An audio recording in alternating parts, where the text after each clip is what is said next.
চিন্তা করতেছিলাম একদিন যে কবরের জীবন কেমন হতে পারে। রুহের জীবন একরকম ছিল, রুহের জীবন থেকে ট্রান্সফার হয়ে পৃথিবীতে আসলাম, পৃথিবী থেকে ট্রান্সফার হয়ে কবরে যাব, কবরের জীবনটা কেমন হবে। কবর থেকে ট্রান্সফার হয়ে আবার পরকালে যাব, সেটা আর এক রকম। তো খুঁজতে খুঁজতে খুঁজতে খুঁজতে খুঁজতে খুঁজতে আল্লাহ সুবহানাহু ওয়া তাআলার একটা প্রাণী পেলাম, প্রজাপতি।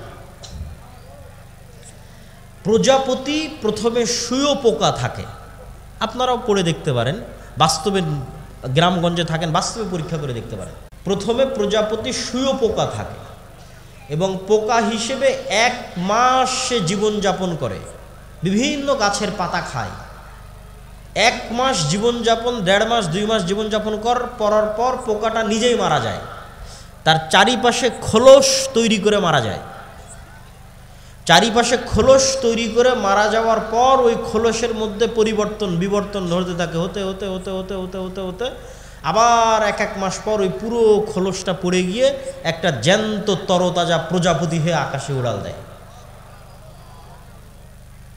তো মধ্যের 1 মাস এভাবে মৃত অবস্থায় থাকলো, তার আগের 1 মাস পোকা অবস্থায় থাকলো, আর শেষে প্রজাপতি হয়ে আকাশে উড়াল দিল।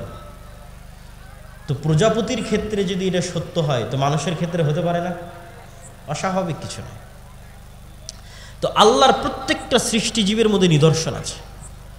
তো আমি আপনার চেহারা যেভাবে দেখতেছি আর আপনি আমাকে যেভাবে দেখতেছেন, পৃথিবীর অন্য প্রাণীরা আমাদের এভাবে দেখে না। আপনি আমাকে যেভাবে সাদা কালো হিসেবে দেখতেছেন আর আমি আপনাকে যেভাবে সাদা কালো হিসেবে দেখতেছি, পৃথিবীর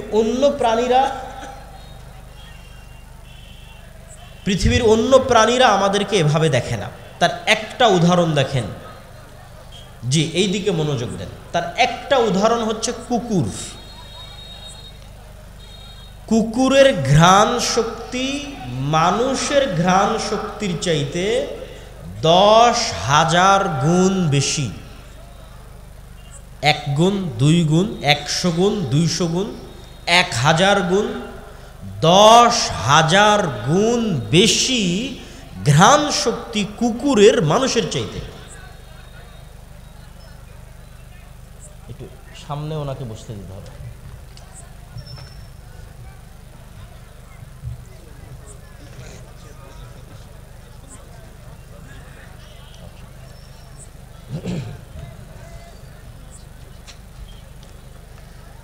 আমরা সবাই একটু, যেহেতু মেহমান চলে এসেছে, আমরা সবাই একটু শান্তভাবে বসে পড়ি।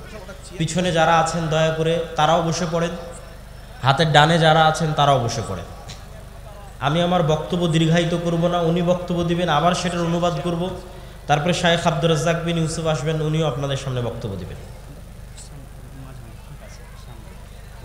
তারপর ওই যে পিছনে আরও বসার ব্যবস্থা করে দিতে বলেন, আমার মনে হয় বসার ব্যবস্থা পাচ্ছে না লোকজন। জি সম্মানিত উপস্থিতি, ভাই সমস্যা নাই, ওরা বসে যাবে। ভাই ক্যামেরাম্যান যারা আছেন আপনারা বারবার না উঠে একবারই সেট আপ করে বসে পড়েন, আপনারা লোকজনকে ডিস্টার্ব দিয়েন না। সম্মানিত উপস্থিতি, তো আপনার কুকুরকে আপনি মনে করছেন যে কুকুর আপনাকে দেখে ঘেউ ঘেউ করছে, তো মনে হয় আপনার চেহারা দেখে চিনে। জি না, আমি আপনার চেহারা দেখে চিনি যে আপনি মোটা পাতলা, এতটুকু লম্বা, আপনার মুখে দাড়ি আছে, আপনি সাদা, আপনি কালো, এটা আমি চিনি। কেন? ওই পর্যন্ত আল্লাহ আমাকে দেখার শক্তি দিয়েছে। কুকুর ওইটা দেখে চিনে না, কেন? ওইভাবে ও দেখেই না, ওইভাবে দেখার ক্ষমতাই আল্লাহ তাকে দেয়নি। সে আপনাকে চিনে ঘ্রাণ দিয়ে, ঘ্রাণ দিয়ে চিনে ফেলে। তো পৃথিবীতে এমনও লেভেলের ঘ্রাণ আছে, 10,000 গুণ সূক্ষ্ম লেভেলের ঘ্রাণ আছে। যেমন এই মাইকটাতে যদি আমি 1000 বার টানি, কোনো ঘ্রাণই আমার নাকে আসবে না। তাহলে আমি যদি বলি এই মাইকের কোনো ঘ্রাণ নাই, মিথ্যা কথা, যে মাইকের কোনো ঘ্রাণ নাই। আমার জামা যদি আমার নাকে 1000 বার টানে কোনো ঘ্রাণ না আসে, আমি যদি বলি জামার কোনো ঘ্রাণ নাই, মিথ্যা কথা। এই জামাটা কুকুরের নাকে দেন, এই জামার ঘ্রাণ আছে, ও নিতে পারবে, আমি নিতে পারতেছি না। তো পৃথিবীতে 10,000 লেভেলের সূক্ষ্ম গুণের ঘ্রাণ আছে, বাস্তবে অস্তিত্বশীল। মানুষ বুঝতে পারে না যার ঘ্রাণ আছে কিনা। শুধু কি মানুষ বুঝতে পারে না, মানুষের তৈরি করা কোনো মেশিনও বুঝতে পারে না যার ঘ্রাণ আছে কিনা। মানে মানুষ কুকুরের লেভেলের ঘ্রাণ নিতে পারবে, এই লেভেলের কোনো মেশিন আবিষ্কার করতে পারেনি। তাহলে এখন মানুষ যদি বলে যে না এটার কোনো ঘ্রাণ নাই, কেননা মানুষ নিতে পারতেছে না, মানুষের যন্ত্র নিতে পারতেছে না, তো আল্লাহর সৃষ্টিজীব তো আছে নিতে পারতেছে। এরকম আওয়াজের ক্ষেত্রে কি রে, কবরের আওয়াজ তো শুনতে পাই না। কবরের আওয়াজ শুনতে পাচ্ছেন না মানে কবরের আওয়াজ হচ্ছে না, কবরের আযাবের আওয়াজ হচ্ছে না। যেই লেভেলের সূক্ষ্ম আওয়াজ কবরের আযাবের আওয়াজ, ওটা শোনার সক্ষমতা পৃথিবীর কোনো মানুষের না থাকলেও, পৃথিবীর তৈরি করা কোনো যন্ত্রের না থাকলেও আল্লাহর সৃষ্টিজীবের আছে। আল্লাহর সৃষ্টিজীব শুনতে পায়, প্রভাব দেখতে পাবেন, শুনতে পাবেন। হাতির আওয়াজ শ্রবণের ক্ষমতা মানুষের চেয়ে কয়েক হাজার গুণ সূক্ষ্ম। ভূমিকম্প হওয়ার আগেই হাতি শুনতে পায় যে হ্যাঁ নিচে কম্পন শুরু হয়েছে, আওয়াজ শুনতে পায়। আপনি শুনতে পাবেন না সে আওয়াজ, তো শুনতে পাচ্ছেন না মানে নাই। আপনি যখন রিমোট অন করেন ওর মধ্যে থেকে আলো বের হয়ে এসিতে গিয়ে লাগে, তা আপনি তো চোখে দেখেন না যে কোত্থেকে আলো বের হলো, কোথায় গিয়ে লাগলো। এসি তো ঠিকই বন্ধ হয়ে গেছে, এসি তো ঠিকই অন হয়ে যাচ্ছে। হ্যাঁ, ওই আলো বিজ্ঞান ধরতে পারতেছে কিন্তু আপনি চোখে দেখতে পাচ্ছেন না। ওই একই কথা রাসূল সাল্লাল্লাহু আলাইহি ওয়াসাল্লাম বলতেছে যে জিন এবং শয়তানের আলো অন কাইন্ড অফ লাইট, এমন এক প্রকারের আলো যেটা তোমরা দেখো না কিন্তু কুকুর ঠিকই দেখে। ও যখন আজান হয় দেখে, তখন চিৎকার করে, ও দেখতে পায়। আর ঠিক নূর, ফেরেশতা যে নূরের তৈরি, ওটা পৃথিবীতে আছে, অস্তিত্বশীল, অন কাইন্ড অফ লাইট, এক প্রকারের আলো যেটা তোমরা দেখো না কিন্তু আল্লাহর তৈরি মোরগ সৃষ্টিজীব ঠিকই দেখতে পায়। ফজরে যখন ফেরেশতারা উঠানামা করে তখন ঠিকই মোরগ চিৎকার করে। সম্মানিত উপস্থিতি, তো আমি প্রমাণ করছিলাম নূরের অস্তিত্ব পৃথিবীতে আছে। এবার দুই একটা হাদিস বলে আমার বক্তব্য শেষ করব। বদর এবং উহুদের যুদ্ধের দুই একটা ঘটনা। আব্দুর রহমান বিন আউফ রাদিয়াল্লাহু তাআলা আনহু বলছে, আল্লাহর নবী, আমার দুই পাশে সাদা পোশাকধারী দুই ব্যক্তি খুব ভয়ঙ্করভাবে যুদ্ধ করতেছিল, যাদেরকে আমি মদিনায় কোনোদিন দেখিনি। রাসূল সাল্লাল্লাহু আলাইহি ওয়াসাল্লাম বললেন, এরা দুইজন ছিল জিবরাইল আর মিকাইল। বলেন আল্লাহু আকবার। এক সাহাবী বলতেছে, রাসূল সাল্লাল্লাহু আলাইহি ওয়াসাল্লাম, আমি একজন মুশরিকের পিছনে ধাওয়া করলাম, তাকে আহত করার জন্য, আঘাত করার জন্য। আমার আঘাতের আগে সে উল্টে পড়ে আছে এবং তার ক্ষত স্থান থেকে রক্ত বের হচ্ছে। রাসূল সাল্লাল্লাহু আলাইহি ওয়াসাল্লাম বললেন, এটা তৃতীয় আসমান থেকে আসা ফেরেশতা ছিল। এগুলো ঘটনার অভাব নাই। উহুদের যুদ্ধে হানজালা রাদিয়াল্লাহু তাআলা আনহু মারা গেছে, সাহাবীরা বলছে তাকে গোসল দিতে হবে। আল্লাহর নবী বলছে তাকে ফেরেশতারা অলরেডি গোসল দিয়ে দিয়েছে। মুআজ রাদিয়াল্লাহু তাআলা আনহু, সাদ বিন মুআজ, তার জানাজা ৭০,০০০ ফেরেশতা অংশগ্রহণ করেছে, রাসূল সাল্লাল্লাহু আলাইহি ওয়াসাল্লাম বলছেন। জাবের রাদিয়াল্লাহু তাআলা আনহুকে রাসূল সাল্লাল্লাহু আলাইহি ওয়াসাল্লাম বলছেন, তোমার পিতার জানাজা ফেরেশতারা ছায়া দিয়ে আছে। এরকম একদিন মজলিসে, আমি শুধু সংক্ষেপে বলে যাচ্ছি, এরকম একদিন মজলিস রাসূল সাল্লাল্লাহু আলাইহি ওয়াসাল্লাম বসে আছে, একজন ব্যক্তি আসলো, কেউ তাকে চেনে না, অথচ মদিনা এখনও কত ছোট শহর, তখন মাত্র ৭০০-১০০০ মানুষের শহর, সবাই সবাইকে চেনে। আর বিমানের সফর নয়, কত দূরের সফর। বলছে ইসলাম কি, ইমান কি, হেসান কি, সব উত্তর দিয়ে যখন ফেরত চলে গেল, আল্লাহর নবী বলল, জানো কে এসেছিল? জিবরাইল এসেছিল। আজকে আমার ঘরে জিবরাইল আসেনি কেন? ঘরে ছবি আছে, ছবি সরাও, জিবরাইল আসবে। জিবরাইল আমাকে বারবার মিসওয়াক করতে বলছে কেন? মুখে গন্ধ আছে। বলছে তোমরা পেঁয়াজ রসুন খেয়ে মসজিদে আসিও না কেন? ফেরেশতাদের কষ্ট হয়। কতটা কানেক্টিং! ফেরেশতাদের অস্তিত্ব সাহাবীদের জীবনের সাথে, রাসূল সাল্লাল্লাহু আলাইহি ওয়াসাল্লামের জীবনের সাথে কতটা কানেক্টেড। আর আপনি এবার বুকে হাত দিয়ে জিজ্ঞেস করেন, আপনি বিশ্বাসই করেন না ফেরেশতা আছে। এমনি মুখে বলেছেন আল্লাহর উপর ঈমান আছে, ফেরেশতার উপর ঈমান আছে। এবার খালিদ বিন ওয়ালিদের ঈমানের লেভেল দেখেন, ওমর ইবনুল খাত্তাবের ঈমানের লেভেল দেখেন। ওরা তো স্বচক্ষে দেখছে যে যুদ্ধের মাঠে ফেরেশতা যুদ্ধ করতেছে, বদর, উহুদ, খন্দক, হুনাইন যুদ্ধ করতেছে ফেরেশতা। ফেরেশতার যুদ্ধের ধুলা উঠতেছে, ফেরেশতারা আসতে রাসূল সাল্লাল্লাহু আলাইহি ওয়াসাল্লামের সাথে কথা বলতেছে। কত ঘটনা নেবেন আপনি ফেরেশতা সাল্লাল্লাহু আলাইহি ওয়াসাল্লামের জীবনের, অসংখ্য, অগণিত। সম্মানিত উপস্থিতি, ফেরেশতা এবং শয়তানের অস্তিত্ব পরস্পর বিপরীত। আপনি ফেরেশতাদের সাথে বন্ধুত্ব করছেন না শয়তানের সাথে বন্ধুত্ব করছেন, আপনার উপর। আর আপনি যদি বলেন যে আমার ঈমান এত দুর্বল, তারপরও যদি কোনো উপায় থাকে ফেরেশতাদের অস্তিত্ব বুঝার, তা একটা উপায় আপনাকে দিয়ে যায়। আজকেই পরীক্ষা করতে পারেন যে এই পৃথিবীতে আল্লাহর ফেরেশতা আছে, এখানেও ফেরেশতারা বসে আছে।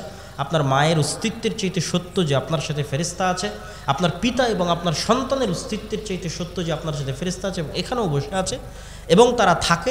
একটা এক্সপেরিমেন্ট, একটা পরীক্ষা। ঠিক যদি বিমানের টিকিট থাকে, ট্রেনের টিকিট থাকে, তখন যেমন নিয়াত থাকে যে বিমানের টিকিট ধরতে হবে, ট্রেন ধরতে হবে, সকালবেলা পরীক্ষা থাকলে যেমন নিয়াত থাকে, ওই লেভেলের একদিন নিয়াত করবেন যে কাল সকালে ফজরে আমাকে উঠতে হবে সালাতের জন্য। আর দুনিয়ার কোনো মানুষকে বলার দরকার নাই যে আমাকে ঘুম থেকে উঠে দিও, ফোনেও অ্যালার্ম দেওয়ার দরকার নাই যে আমাকে ঘুম থেকে উঠে দিও। কেন বলবেন মানুষকে? কেন দিবেন ফোনে অ্যালার্ম? আল্লাহর ফেরেশতা তো পৃথিবীতে আছে। আমার কথা বুঝতে পারেননি মনে হয়। আপনি বিশ্বাস কেন করতে পারছেন না যে ফেরেশতা আছে? মানুষকে কেন বলা লাগবে? ফেরেশতারাই তো আছে আপনাকে জাগিয়ে দেওয়ার জন্য।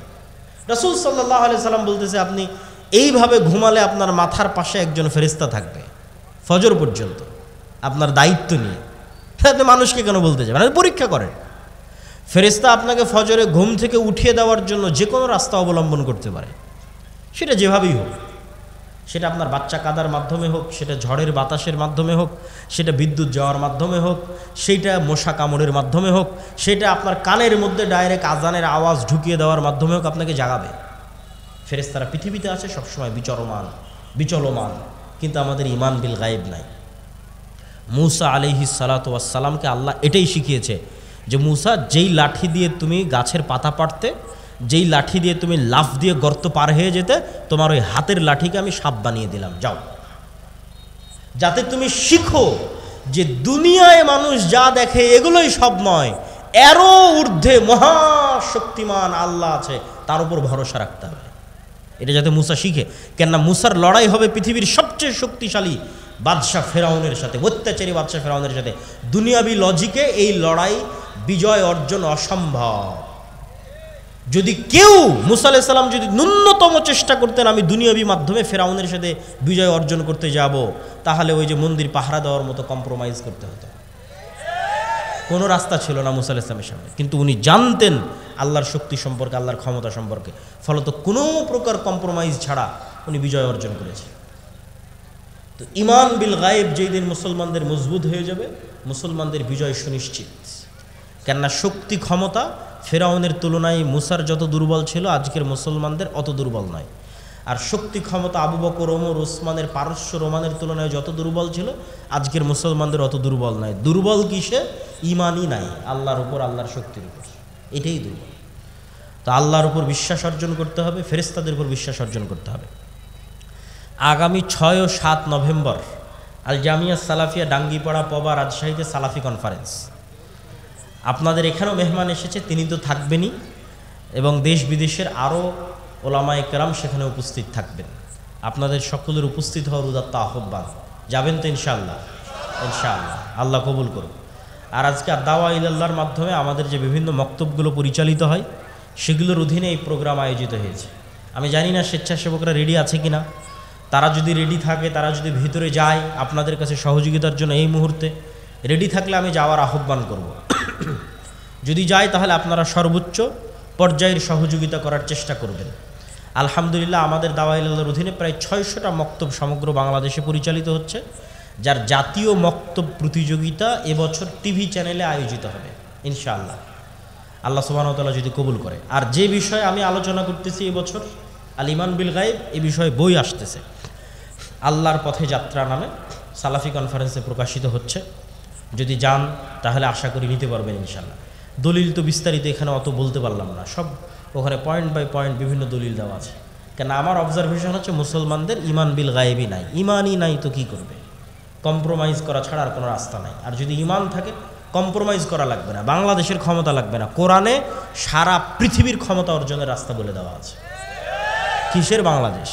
কারো যদি ঈমান বিল গায়েব অর্জন হয়ে যায় তো সারা পৃথিবীর ক্ষমতা অর্জন করতে পারবে। কেননা ওই লেভেলের বিশ্বাস চলে আসলে পারমাণবিক বম পানিও হয়ে যেতে পারে। ওই লেভেলের ইয়াকিন যদি আসে তাহলে পারমাণবিক বম পানিও হয়ে যেতে পারে। কেননা সাউন্ড টেকনোলজি সবচেয়ে পাওয়ারফুল। এখনকার টেকনোলজি লাইটের টেকনোলজি, আর আমি বলছি সবচেয়ে পাওয়ারফুল এগুলো সাউন্ড টেকনোলজি, যেটা আল্লাহ সুবহানাহু ওয়া তাআলা সুলাইমান আলাইহিস সালামকে দিয়েছিলেন। ওমা উতীতু মিনাল ইলমি ইল্লা কালিলা, অল্প দিয়েছিলেন। সাউন্ড টেকনোলজি মানে এই মাইকেরও একটা কথা বোঝার ক্ষমতা আছে, এই কাপড়েরও একটা কথা বোঝার ক্ষমতা আছে, প্রত্যেকটা সৃষ্টিজীবের কথা বোঝার ক্ষমতা আছে। কি বললে বুঝবে আমি জানি না। তো আল্লাহ সৃষ্টি করেছে কুন ফায়াকুন আওয়াজ দিয়ে। ইসরাফিল যখন বাঁশিতে ফুৎকার করবে আওয়াজে ধ্বংস হয়ে যাবে, মানে ওই আওয়াজ আসমান বুঝে যে কোন আওয়াজে তাকে ধ্বংস হতে হবে। এই সোফা ওই আওয়াজ বুঝে যে আওয়াজ বুঝলে ফেটে বিচ্ছিন্ন হয়ে যাবে, ধ্বংস হয়ে যাবে। কিন্তু কোন আওয়াজ এই সোফা বুঝবে আমি জানি না। এই জন্য রাসূল সাল্লাল্লাহু আলাইহি ওয়াসাল্লাম বলছে কিয়ামতের পূর্ব মুহূর্তে শহর বিজয় হবে মুসলমানদের আল্লাহু আকবার আওয়াজে, আওয়াজে শহর বিজয় হয়ে যাবে। নেন, ইরানের এই যে বিজ্ঞানীদের হত্যা করা হলো, হামাসের নেতাদের হত্যা করা হলো ওয়েভ দিয়ে, মোবাইলের বিস্ফোরণ। দূর থেকে ওয়েভ ছেড়েছে ইসরায়েল থেকে, মোবাইল এখানে বিস্ফোরণ হয়ে গেছে। মানে এই মোবাইলের ওই ওয়েভ বুঝার ক্ষমতা আছে। তো ওই ওয়েভ বুঝার যেমন ক্ষমতা আছে, এই মোবাইলের আওয়াজ বুঝারও ক্ষমতা আছে। সে আওয়াজ আমরা জানি না। আর কোরআন কার আওয়াজ? কোরআন কার আওয়াজ? আল্লাহর আওয়াজ। তাহলে সবচেয়ে শক্তিশালী টেকনোলজি মুসলমানদের কাছে আছে। এরা গেছে কম্প্রোমাইজ করতে। কিন্তু কোরআনের অপমান, দিনের অপমান, ইসলামের অপমান। কম্প্রোমাইজ ছাড়াই বিজয় সম্ভব যদি ঈমান বিল গায়েব থাকে। আমি আমার সংক্ষিপ্ত বক্তব্য এখানেই শেষ করছি এবং এই মুহূর্তে আপনাদের সামনে আল্লামা সাহেব বাইট কিয়া তকলিফ করেন यहाँ पे वहीं पे ঠিক। তো এখন আপনাদের সামনে বক্তব্য নিয়ে আসবেন পাকিস্তানের আল্লামা ইহসান ইলাহি জহির রাহিমাহুল্লাহ। মোটামুটি যারা আহলে হাদিস আছেন বা টুকটাক আহলে হাদিস আলেম ওলামাদের চিনেন, তারা আল্লামা ইহসান ইলাহি জহির রাহিমাহুল্লাহকে চিনার কথা। ইহসান ইলাহি জহির রাহিমাহুল্লাহকে চিনেন বা তার বক্তব্য দুই একবার শুনেছেন, এরকম কেউ আছেন? মাশাআল্লাহ, জাযাকাল্লাহ খায়র, বারাকাল্লাহ ফিক। ওনার আপনি ইউটিউবে গিয়ে সার্চ দিলেই পাবেন আল্লামা ইহসান ইলাহি জহির। ওনার বক্তব্যের যে আওয়াজ, যে ভাষা, যে দাপট, এই রকম ভারত উপমহাদেশে নিকট অতীতে জন্মগ্রহণ করেন। তো ওনার সেই সুযোগ্য বাবার সুযোগ্য সন্তান আল্লামা ইবতিসাম ইলাহি জহির হাফিজাহুল্লাহ, তিনি পাকিস্তান থেকে বাংলাদেশে এসেছেন আমাদের 6 এবং 7 নভেম্বরের সালাফি কনফারেন্সকে সামনে রেখে। এখন তিনি আপনাদের সামনে সংক্ষিপ্ত বক্তব্য দিবেন। তার বক্তব্যের সংক্ষিপ্ত অনুবাদ আমি করব ইনশাআল্লাহ।